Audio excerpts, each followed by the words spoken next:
Welcome to the Learning Pines YouTube. We hope this video helps. You'll start by signing in and creating a dedicated folder so permissions stay organized. Once signed in, drag and drop the photos into that folder or use new right arrow file upload to add many at once. This is faster and avoids scattered items. Make sure each file finishes syncing. You'll see a check mark or uploaded status, because sharing before full upload can create broken links. Once done, we'll move to setting link access and permissions.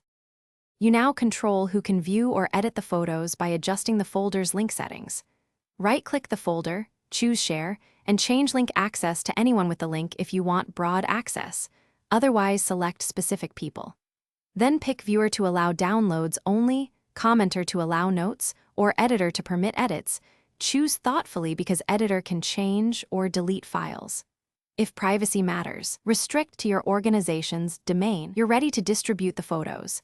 Click Copy Link and paste it into an email, message, or social post. Make sure to tell recipients whether they can download or edit, because misunderstanding permissions causes accidental deletions.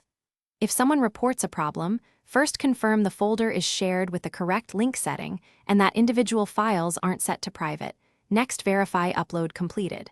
For many files, share the folder link rather than individual files to keep things tidy and avoid broken links. Thanks for watching. Consider subscribing if we helped you.